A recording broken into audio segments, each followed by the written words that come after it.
Hoy vamos a hablar sobre la capacidad económica del venezolano. Y para hablar de este tema tenemos que referirnos al último aumento decretado por el gobierno de Maduro, que fue en marzo del año 2022. En ese entonces, el sueldo mínimo se fijó en 130 bolívares, que era el equivalente a unos $30 mensuales a la tasa oficial de ese momento. En la actualidad, Venezuela figura entre los países con el salario más bajo en toda América Latina, según Bloomberg. Para abordar este tema está con nosotros el economista Aarón Olmos. Aarón, feliz jueves, bienvenido. Sí, buenos días, Marjorie. Feliz jueves. ¿Cómo estás? Bien, gracias por estar con nosotros, en este caso vía telefónica, y nos encantaría que nos pusieras un poco en contexto de la capacidad que tiene en este momento el venezolano, la capacidad económica y las expectativas sobre algún posible aumento salarial. Bueno, mira, en términos de ingreso, el salario del venezolano sigue siendo pobre, sigue siendo exiguo. Estamos hablando, como tú bien lo comentas, de más de 2 años sin actualizarse. Y esto efectivamente, dada la situación económica nacional, si bien el Ejecutivo ha logrado mantener cierto nivel de estabilidad en un primer trimestre de 2024, del tipo de cambio oficial y el no oficial también se ha mantenido alrededor de una cifra similar, 36, 38 bolívares en un primer trimestre. Esto de alguna manera no ha logrado un efecto de que ese salario, que sigue siendo exiguo, lo digo nuevamente, pues pueda cubrir las necesidades de los hogares en Venezuela. La canasta Sendas, por ejemplo, de alimentos, que calcula la Federación Venezolana de Maestros, para el mes de febrero se ubicaba en $548 a nivel de referencia, ¿no? Eso para una familia típica de 4 personas, estamos hablando de 60 productos que calculan acá. Lo cierto es que cualquiera que sea el monto de la canasta que se consuma en un hogar, el salario que hay en Venezuela, sumado con los complementos, porque entonces hay que tomar en consideración estos bonos y complementos, sigue siendo pobre, está por debajo de los montos suficientes. Entonces esto hace que cualquier situación del hogar en Venezuela, dada la situación de precios también, otra vez cierto nivel de estabilidad en el tipo de cambio, pero los precios siguen creciendo a menor velocidad, hace que entonces, bueno, pues exista esta gran necesidad de saber si en el mes de mayo de este año va a haber un incremento salarial, no por la vía de las bonificaciones, sino por la vía del valor del salario mínimo real, que no sean los 130 bolívares, sino que sea otra cifra que efectivamente ayude a que se puedan cubrir esas necesidades. Aarón, ¿cuáles son los factores que toma en cuenta el gobierno para poder establecer ese monto de salario mínimo?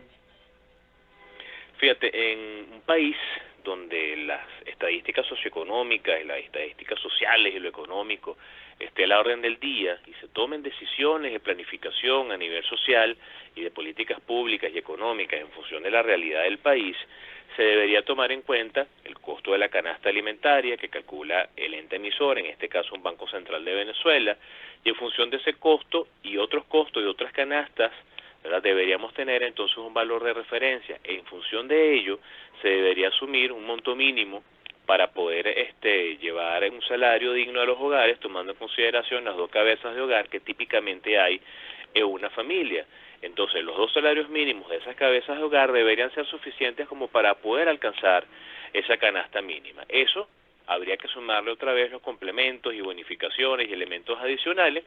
Sin embargo, en Venezuela esto se ha mantenido detenido y ese freno que se le colocó a la posibilidad de tener un mejor ingreso va de la mano entonces con unas dádivas que el Ejecutivo ha dado. Recordemos que en Venezuela existe este programa, este sistema de dar alimentación, productos directamente a los hogares a través de cajas de bolsas en empresas públicas y en sectores populares, pero además de esto un sistema digital de transferencia directa vía gasto, que bueno, de alguna manera mucha población en Venezuela se ha acostumbrado a recibir estos dineros, que en definitiva pues son un pequeño aliciente, pero no solventan el problema. Entonces el deber ser es que tú debes tener como referencial la canasta de alimentos, la inflación, el tipo de cambio, y lo cierto es que los cálculos están rezagados con respecto a la realidad, y de allí esa situación que nos muestran en la encuesta COVID 2023, que recientemente fue liberada, que nos hablaban de que la persona que más gana y menos gana,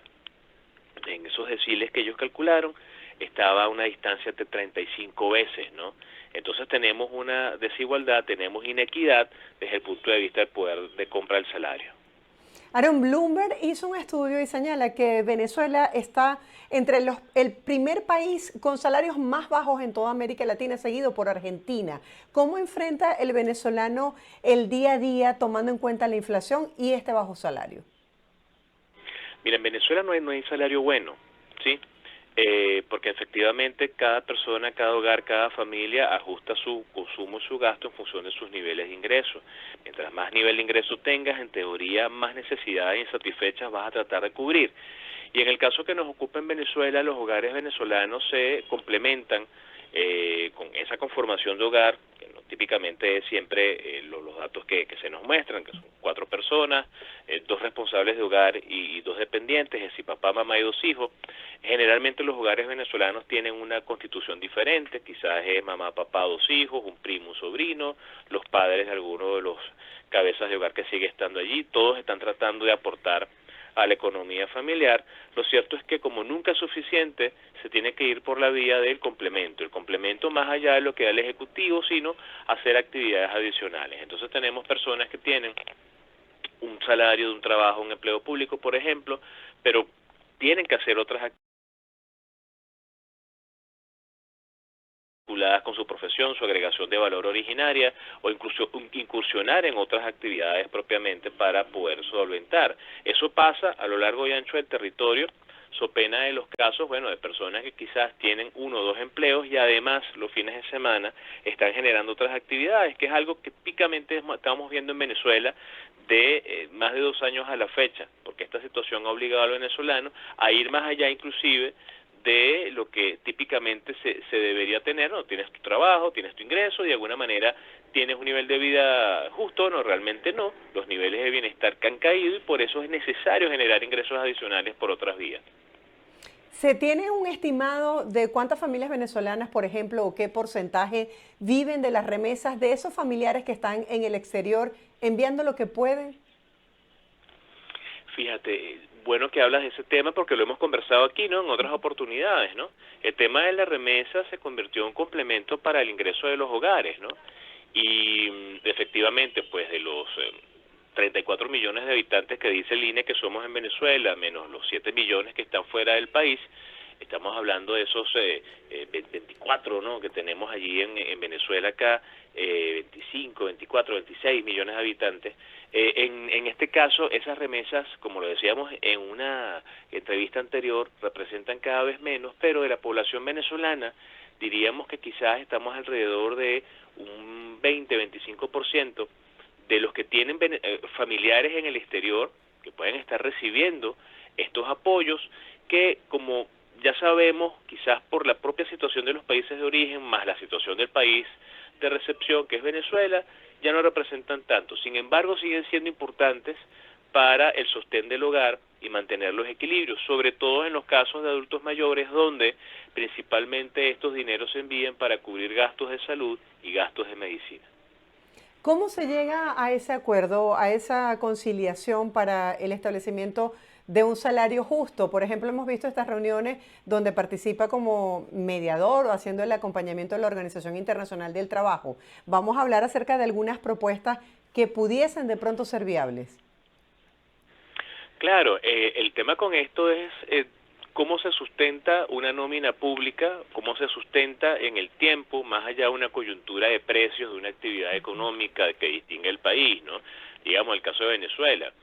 Venezuela debería poder aumentar el salario mínimo tanto y en cuanto tengan capacidad para poder mantener esa nómina de aquí en adelante, ¿no? No es que, por ejemplo, ocurre un conflicto bélico en el Medio Oriente, los precios del petróleo suben, Venezuela tiene entonces un flujo de caja adicional y por ese flujo de caja adicional que es temporal, bueno, va a incrementar el salario, ¿no? No podemos echar después una decisión de este estilo hacia atrás, razón por la cual si los precios comienzan a caer y no hay caja para poder financiar esto, tú no puedes echar para atrás una decisión. Entonces, tiene que sustentarse y sostenerse en el tiempo las fuentes de ingresos para esto. De estas reuniones, muchos colegas que están participando allí hacen saber que efectivamente hay los recursos. La cuestión es el direccionamiento de esos ingresos en términos de lo social. Es decir, ¿tiene sentido seguir dando estas transferencias directas vía gasto a nivel digital o tiene sentido quizás ya hacer que esto forme parte de un salario mínimo, ¿no? El tema con esto es los pasivos laborales, el tema con esto es el efecto que tiene sobre el cálculo de vacaciones, prestaciones y otros elementos en términos formales, ¿no? Y lo cierto es que el Ejecutivo, de alguna manera, le ha corrido el bulto a la situación de los pasivos laborales, solamente dando complementos. Efectivamente, sí hay diferentes escenarios, hay cosas que se pueden hacer, puedes tener un aumento escalonado, puedes tener un aumento por fases, puedes tener un aumento donde ya lo que estás dando como complemento forme parte ya del salario, sobre eso generes otra matriz de cálculo, ¿no? Sin embargo, habrá que esperar, es un año electoral, típicamente en estos años pasan este tipo de ajustes, lastimosamente quizás se hacen más por otras razones que por una reivindicación laboral o sindical, pero lo cierto es que sí, el salario del venezolano es exiguo, es pobre, es uno de los más bajos de América Latina y el Caribe, y eso ha hecho pues que los niveles de vida en los hogares de Venezuela a nivel general no sean los mejores. Sí, se ha hablado mucho de la necesidad del venezolano de reinventarse, por decirlo de alguna manera, y hemos visto muchísimos emprendimientos por encima de profesiones tradicionales, como el caso de la educación, por los bajos salarios. Hablemos un poco acerca de eso, cómo el venezolano ha buscado, motivado por esta presión económica, otras formas de subsistencia. Bueno, recientemente se daban los resultados de la encuesta YEM, ¿no? De la encuesta de emprendimiento. Y Venezuela sigue siendo un país con una intención muy alta en emprender. Bueno, se emprende, el deseo de emprender tiene que ir con la idea vinculada al hecho de mejorar procesos y mejorar actividades empresariales y de la persona. Sin embargo, en nuestros países de América Latina se termina emprendiendo más por necesidad, ¿no? Por completar, por sumar, por adicionar, ¿no? En el caso que nos ocupa, las mujeres en Venezuela tienden a ser las más emprendedoras, ¿no? Y se emprende más hacia actividades vinculadas a, en algunos sectores de Venezuela, por ejemplo, no es la generalidad, artes y oficios, ¿no? Los trabajos profesionales también siguen siendo espacios donde de alguna manera se ve un espacio interesante, ¿no? De crecimiento, donde los venezolanos, en función de su conocimiento dentro del país y fuera del país, por la vía digital, están prestando sus servicios, ¿no? Emprender tendría que ser un síntoma de crecimiento y desarrollo industrial de un país, el hacer ver que se está haciendo mejor la situación de una nación y tienes personas con ideas para mejorar y potenciar.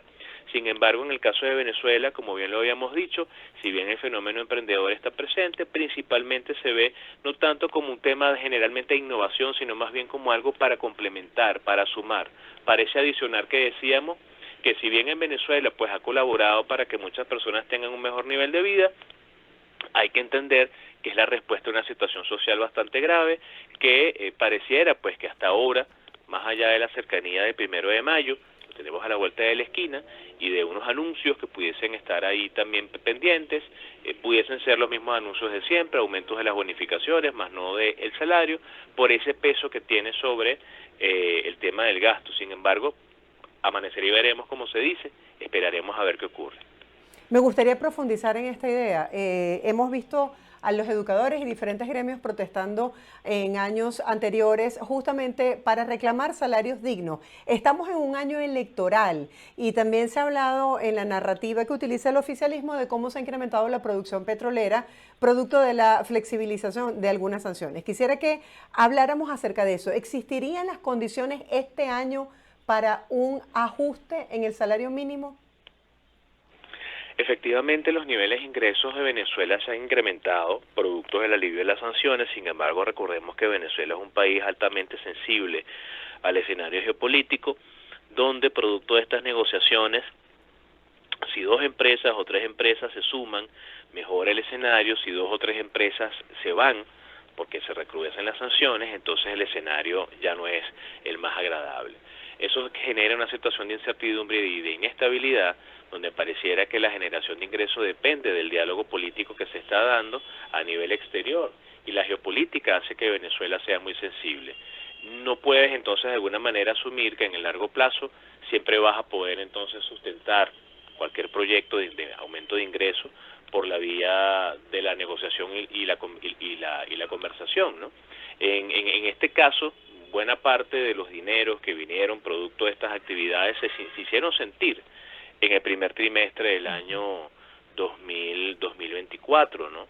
Se había dicho que, bueno, que los dólares producto de las actividades con Chevron habían generado un efecto positivo. Sin embargo, cuando nosotros vemos sectores tan golpeados como el sector de la educación, el sector salud, ¿verdad? Que tienen unas nóminas increíblemente amplias y que hay unas reivindicaciones salariales históricas, incluso con las propias universidades, ¿no? Recordando que los presupuestos solicitados del 100% se entregan menos del 3% para su funcionamiento. Entonces tenemos unas disparidades terribles en Venezuela, y el tema salarial, desde el punto de vista de la posibilidad de incrementar los ingresos petroleros, están evidentemente en una situación de incertidumbre. ¿Por qué? Porque si bien hubo una promesa, un incremento de barriles a 1 millón de barriles día, eso todavía no ha llegado. Y ese no llegar tiene que ver también con la posibilidad técnica a nivel de producción de mejorar las capacidades de extracción, cosa que todavía tenemos una industria que sabemos que está muy golpeada históricamente por diferentes razones, pero que a nivel técnico y a nivel operativo hay muchas cosas que corregir. Si bien se han ido incrementando por datos de fuentes primarias y secundarias, no es lo suficiente como para poder decir, bueno, tenemos un nivel de estabilidad que nos permite entonces financiar una empresa como esta, con un incremento salarial que se sostenga en el tiempo. Gracias, Aarón, por acompañarnos el día de hoy vía telefónica para hablar de este tema que genera tanto interés en la población venezolana. Feliz día y feliz fin de semana por anticipado. Siempre a la orden, un gran abrazo. Un abrazo. Era Aarón Olmos, economista venezolano, hablando el día de hoy sobre estos escenarios económicos.